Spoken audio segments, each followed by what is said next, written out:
Kerrigan. We've neutralized the Protoss, but there's a wave of Zerg advancing on this position. We need immediate evac. Belay that order. We're moving out. What? You're not just gonna leave us? All ships prepare to move away from Tarsonis on my mark.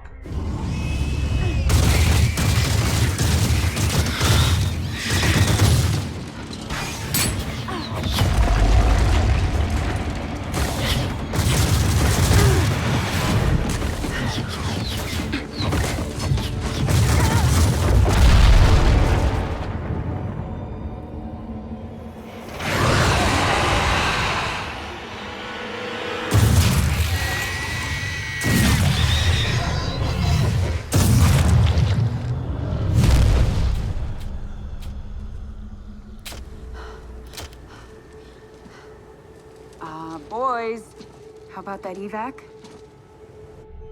Damn you, Arcturus. Don't do this. It's done. Helmsman, signal the fleet and take us out of orbit. Now! Commander. Jim? What the hell's going on up there?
I've been cleaning up after you a lot lately. Leave it alone, Matt. Same dream? I said, leave it alone. What happened to Kerrigan wasn't your fault. Which part? Where she got left behind? Or where she murdered 8 billion people? Same old bullshit. You ain't gonna listen.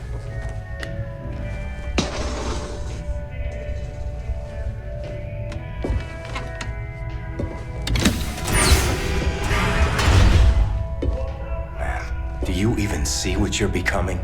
We are who we choose to be, Matt. When you figure it out, let us know. We're waiting on you.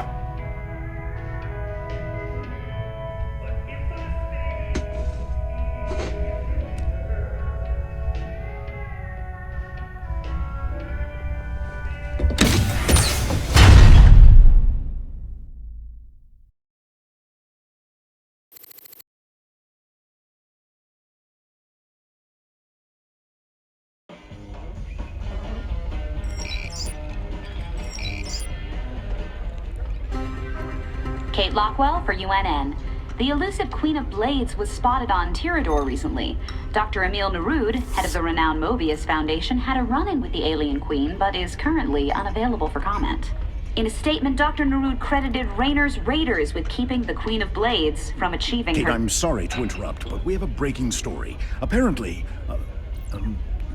go to commercial, please. Commercial. What goes bump in the night? It might be your gifted child. Register your child with PsyOps today. It's the law. It's your duty.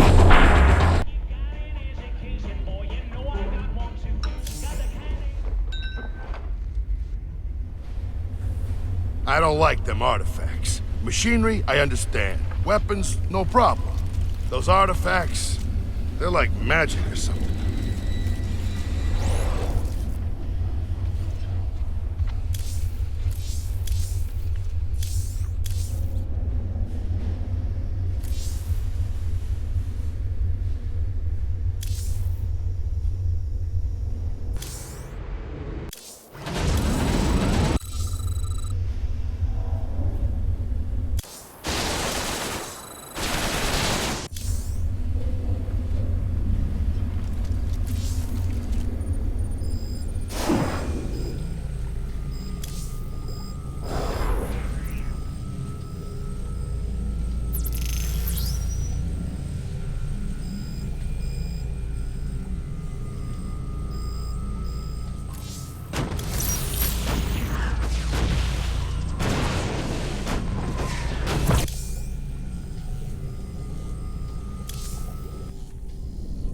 Good to see you, sir.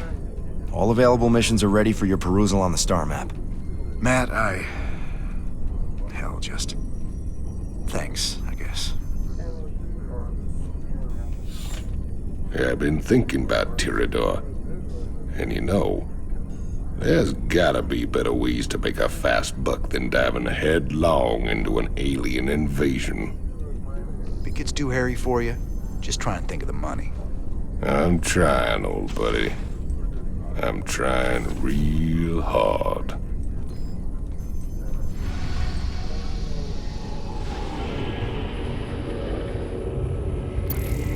Mobius have got themselves set up again since the Zerg chased them out of their old place. They say they've worked out where to find another artifact. Lovely little place called Typhon. There she is, planet Typhon. Don't look so bad. Yep, sensors indicate... Wait, what the... The star's energy output just jumped 500%. I've never seen anything like it. Slow down, Matt. What's it mean? It means the star will go nova in a few hours. Meantime, the planet's getting bombarded by waves of fire. Fire. Why does it always have to be fire? Well, the good news is, we've got a significant cache of supplies planetside, so we shouldn't need to build supply depots. Well, that's something. So where's our artifact? Right there. Smack dab in the middle of all them Protoss. Our mobile structures can relocate and keep us just ahead of the fire, but we'll need to salvage everything we can't take with us. You ain't seriously going down there. Come on, partner. We got hours till that sun explodes. Well, let's grab that artifact and get out of here before your Queen of Blades shows up looking for it.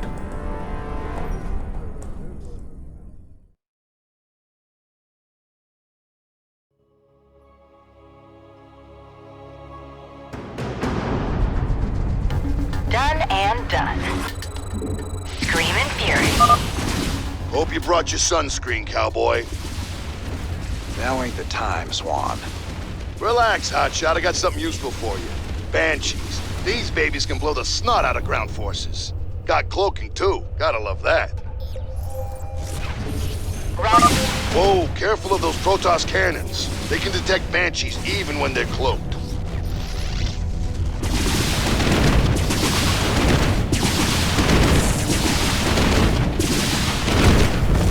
Inbound. Call the ball. Receiving. Weapons hot. Can do. Nice job. Let's get our base up and running and get that artifact.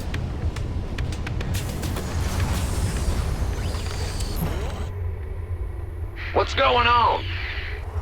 Ben?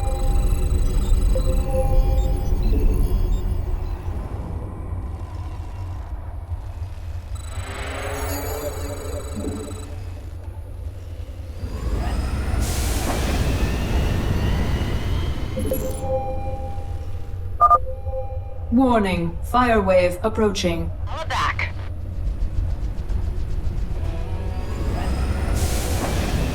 I got my ears on. That's fine. Incoming transmission. James Raynor, we anticipated your arrival. Now you will pay for desecrating our holy relics. Oh, hell. Not these Tal'Darim guys again. They seriously need to learn when to quit.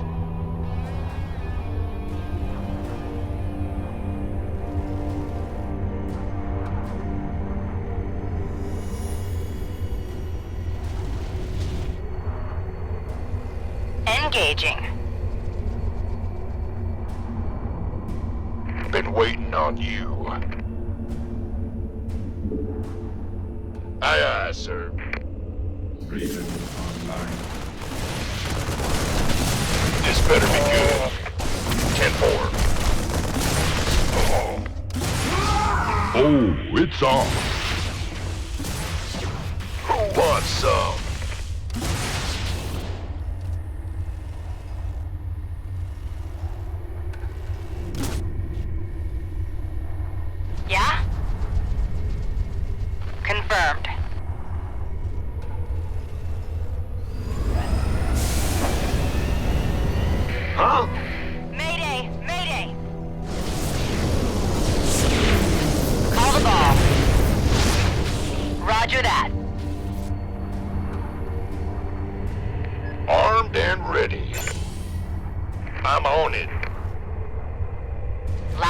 clear.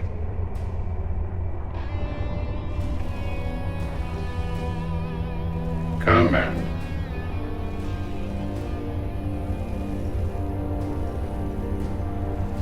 Mayday! Mayday!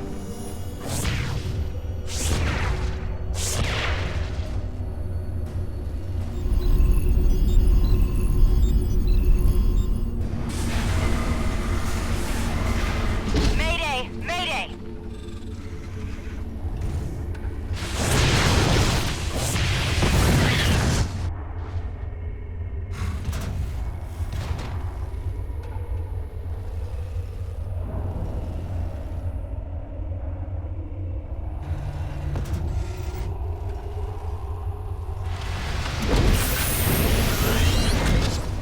Add-on complete. In the rear with the gear. Yep.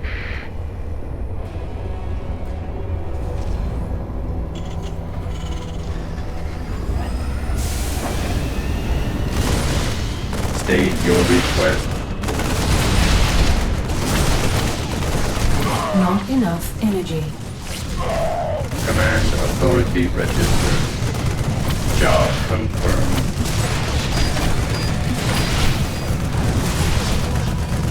Awaiting orders. Goliath online.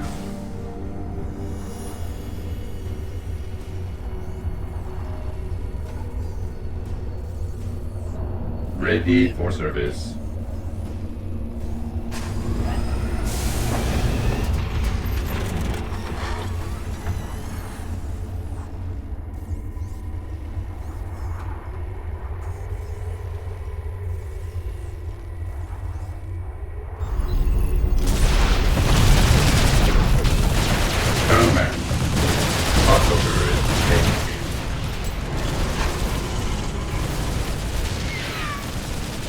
Goliath online. Channel. Locked on target. Target dead. Bad news. Systems functional.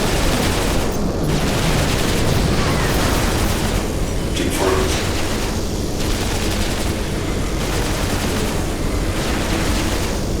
State your request. Command online. Nav locked.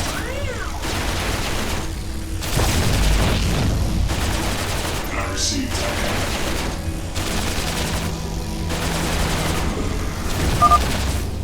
Warning. Fire wave arrival is imminent. Base evacuation required. The Tal'Darim outpost to the east would make an excellent location to move our base to. We just need to clear them out and take possession.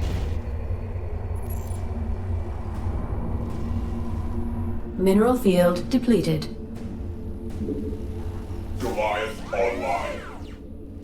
Affirmative. In the rear with the engineering at your...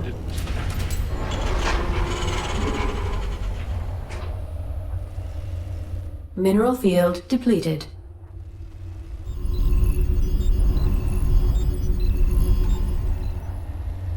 Go ahead, TACOM.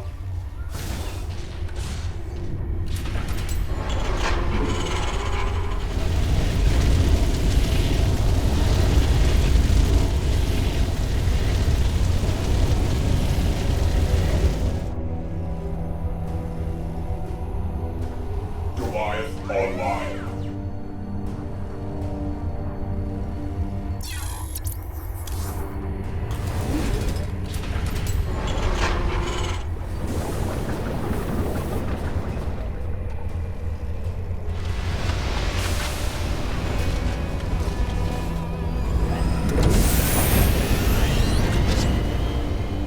Mineral field depleted.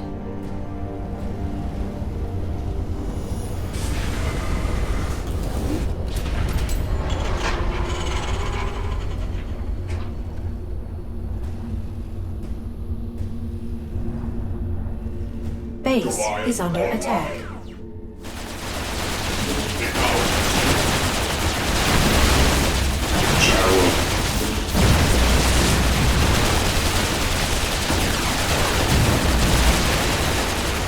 Base is under attack. You're the boss. Go it.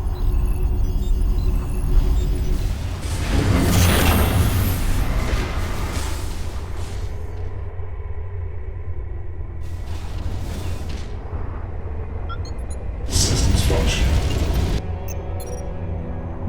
Target designated.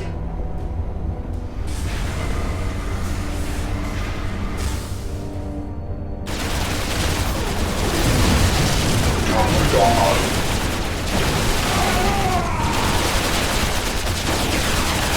Navcom locked.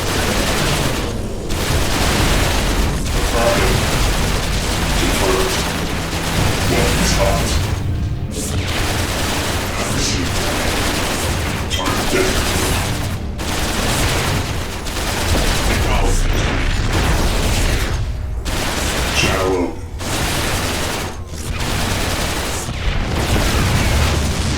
Go ahead, Navcom.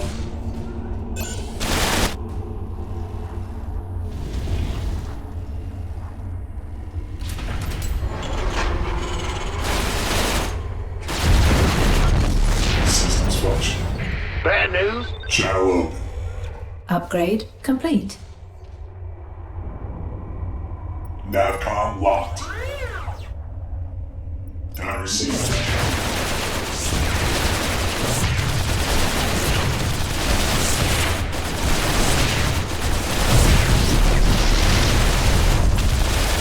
Conflict online. Mineral field depleted.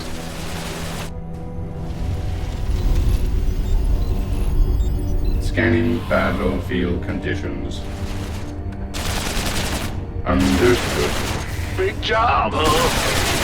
Yes, sir.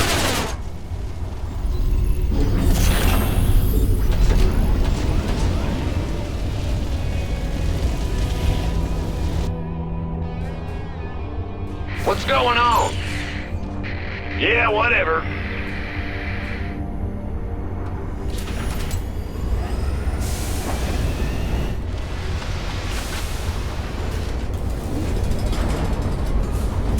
Ready to plunder. You ready for war?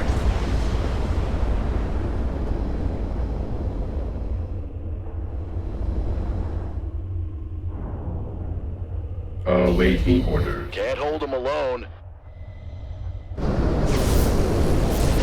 Fight or flight? Yeah, right. Agreed. Inbound. Base is under attack. Command. Transformations made for battle. Can't hold them alone. Immediately. Let's get into the fight. No one lives. State your request. Popular information. Not enough energy. Unacceptable landing zone. Channel open.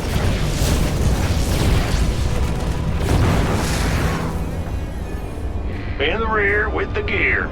Fight or flight? Yeah, right.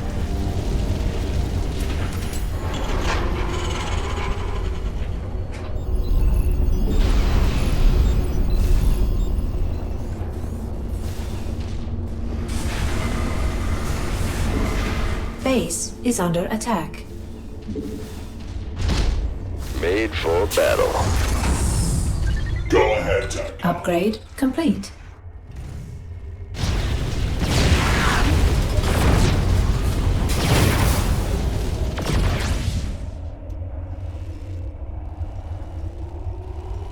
Go ahead. Systems functional. You ready for war? Base is under attack. Add-on complete. Very well. I like it. Yes, indeed. Victory.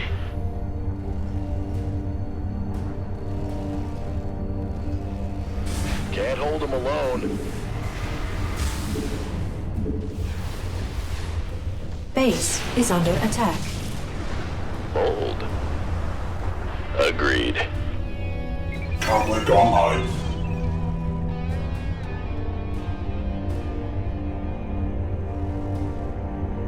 Base is under attack.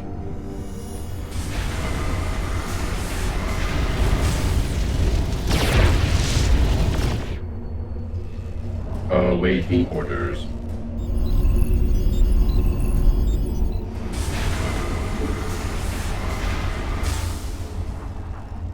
Goliath online. Base is under attack. Challenge.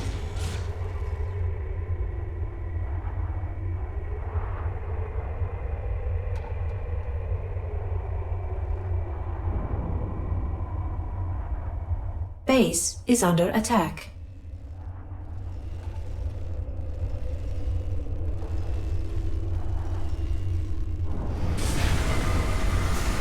Command.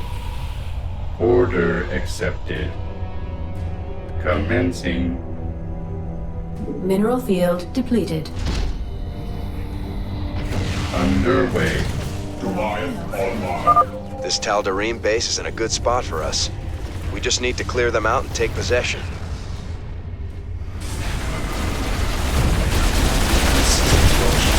Go ahead, Tank.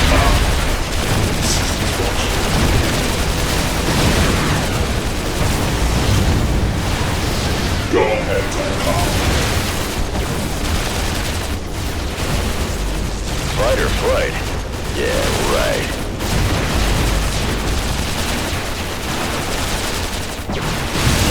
Transformation system.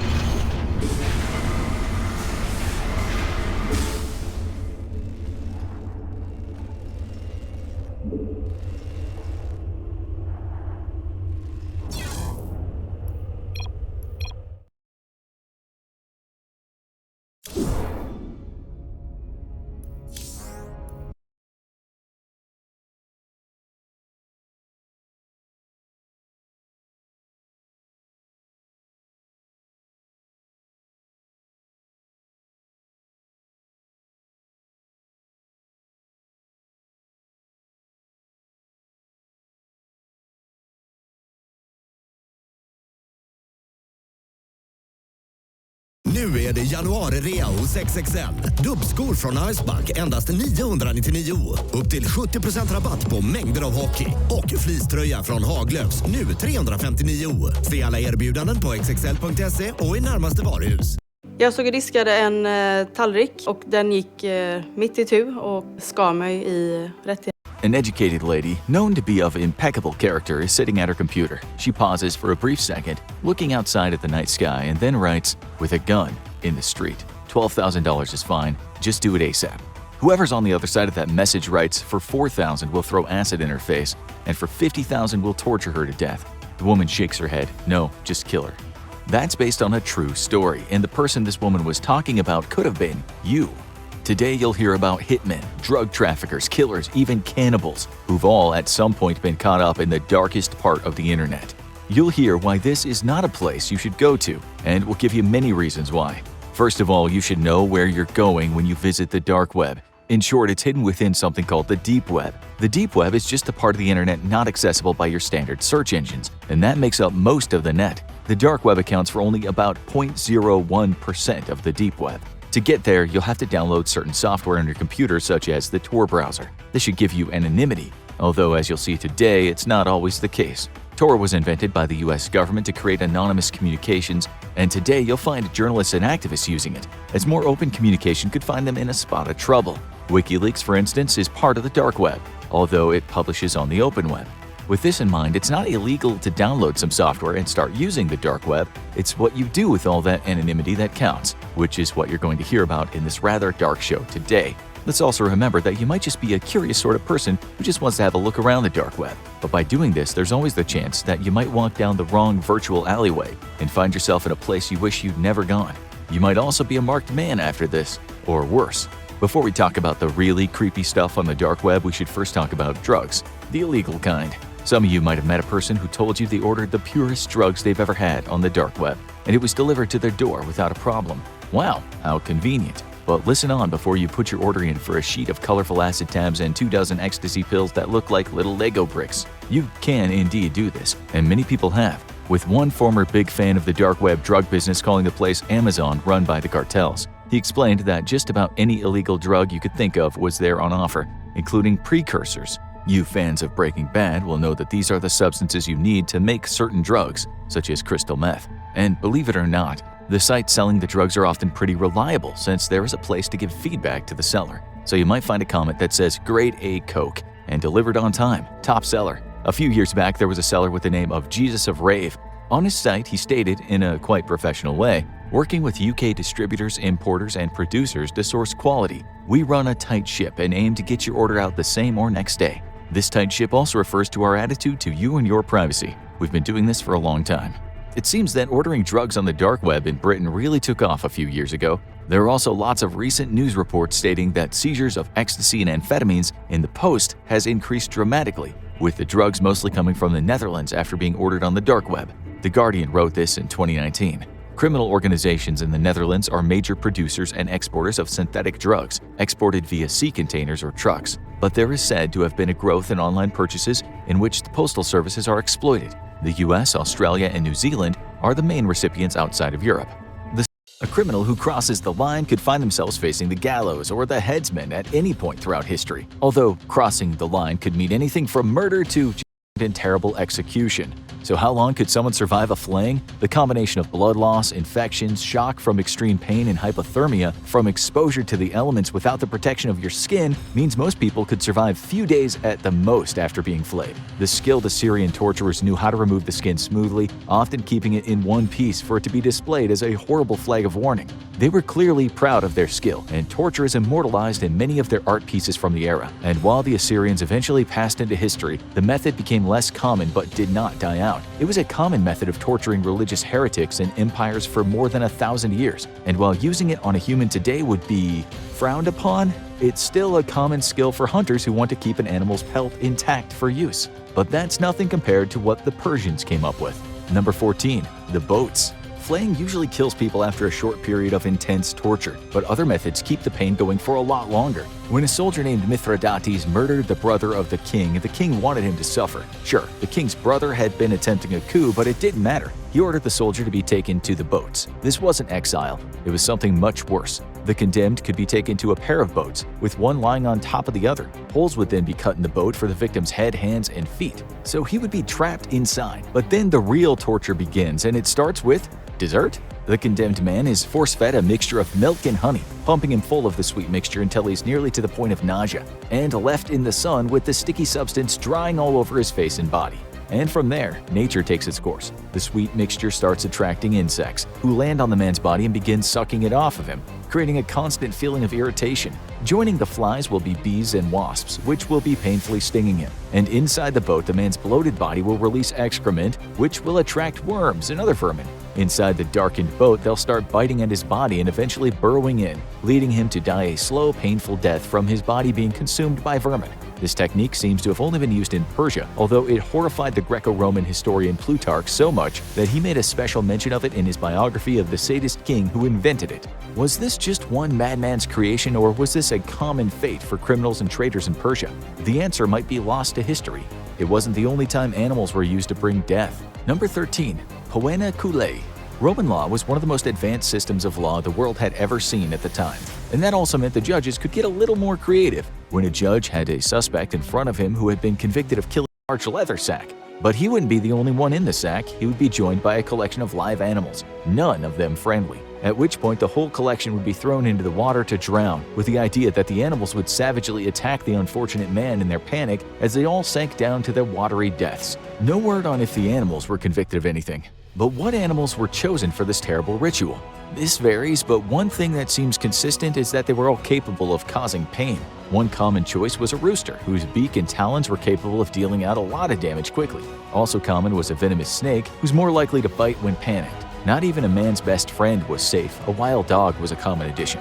The fourth varies, but several reports point to a monkey being included, which might seem like an odd choice unless you've been attacked by them and seen how quickly they bite and claw. One thing is for sure, this wasn't a role any of them were auditioning for. While this was mostly a Roman invention, it's reported that it was revived to a certain extent in medieval Germany.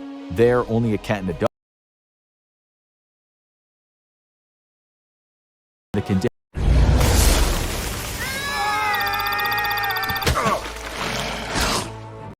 were frequently jeered and tormented by alms dedicated to the goddess Vesta. They had two main duties: to maintain the sacred fire and to maintain a vow of chastity and celibacy. If they broke the latter, the punishment was dire. They would first be stripped of all their honors and ritually scourged. Their fellow virgins would dress them like a corpse, hold a mock funeral for them, and carry them to a small underground vault.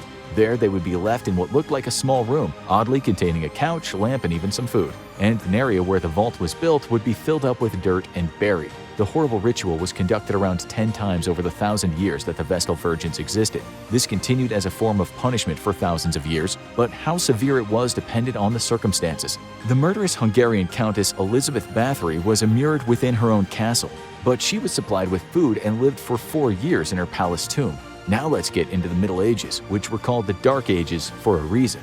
Number 12. The Breaking Wheel. Europe loved its public executions, with everyone from murderers to heretics to common thieves facing their turn at some point. But for those deemed truly loathsome, a worse fate than the gallows awaited them. No one knows when the breaking wheel was first created, but the first references to the torture device can be found in literature from the 6th century. The condemned would be taken to a public stage and tied to the floor, at which point the giant spoked wheel would be rolled in. The goal of this first stage of the execution was to exact extreme pain, starting with breaking the legs of the convict by dropping the wheel on their shins. Sometimes this would be followed up by killing the inmate by dropping the wheel on their neck, but this wasn't common because the public demanded more blood than that. In most cases, the poor convict was lifted up once their limbs had been broken and bound to the wheel in agonizing pain. Their broken limbs often let the authorities snake their arms and legs through the holes. The breaking wheel was then raised on a pole, and the inmate was either left to die, beheaded, or lit on fire. The body was often left up for display on the wheel as scavengers had their way, making this resemble crucifixion in many ways. However, there was always a way out. If the convict fell off the wheel while still alive or survived the execution, they were deemed to be spared by God. Their injuries were treated, they were typically pardoned of their crimes, and were in a rare position of being one of the only people to survive one of the worst punishments in human history. The worst punishment often lasted a long time, but few were as disturbing as this one. Number 9. Impalement. How disturbing does a punishment have to be for the man who inspired Dracula to go, "Yeah, I like that, I'm gonna make it my signature"?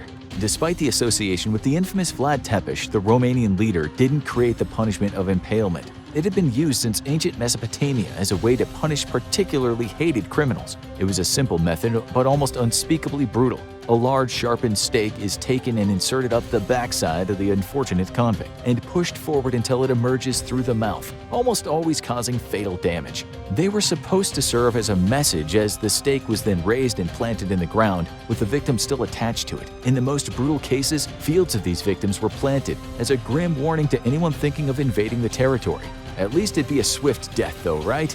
Maybe, maybe not. While poorly trained users would no doubt pierce the internal organs and lead to the person bleeding out in agonizing pain over a few hours, some more modern users figured out how to thread the stake effectively and follow the spine. This caused minimal damage and allowed the person to linger for days, with the record reportedly being 8 days. Wait, did you just say more modern users? Yep, this horrible tactic did not die with Vlad the Impaler. It was used extensively by the Ottoman Empire, most infamously during the Armenian genocide that began in 1915. There are also reports that it was used by the Dutch rulers of the East Indies during the colonial era. Vlad, no doubt, would be proud. This next technique might be the most infamous execution method of the Middle Ages. Number 8. The rack. Most of the punishments on this list are execution methods that get a little too ambitious with prolonging death. But punishment isn't the only goal of torture. Sometimes the torturers need some information, and the old guard was willing to get a lot more brutal than slapping people with a phone book. Enter the rack, a simple device that looks like an old-fashioned washboard, but this device wasn't used to clean clothes. It was used to create pain. The wooden frame featured a roller at both ends. The victim's hands were tied to the top end, while their legs were attached to the bottom end. As the interrogation advanced, the torturers slowly rolled the rack, extending the victim's arms and legs until they could give no more. And it only gets worse from there. Unlike the other methods, the rack doesn't deliver immediate fatal injury. Rather, it deals out slow-level pain that gets worse and worse as the ligaments, cartilage, and bones of the arms and legs are stretched beyond what they can handle. This can quickly break a person down, as their shoulders and hips separate and their limbs are ruined. Even if one was able to escape the rack, it's unlikely they could walk after it did its work. This also kept the person immobile for future torture, such as using hot coals to burn them. The rack was so feared that sadistic interrogators would often use the rack on one person and force another to watch to try to break both of them down. The use of this device mostly died out in the 1600s, but it was reportedly revived in 18th century Russia. But it wasn't the most common method of torture in the Middle Ages. Number 7. Auto de fe. The Spanish Inquisition was one of the most infamous affairs of religious persecution in the world, as the particularly brutal authorities built on the Roman Catholic Church's enforcement of laws. Opposing religion was largely banned. Converts were surveilled and interrogated to ensure they weren't keeping their old faiths, and anyone suspected of heresy was subjected to extreme torture under the authority of Black Adam. He's been asleep for 5,000 years. I do not want you teaching my son violence. What do you want to teach him violence then? He's a weapon of mass destruction.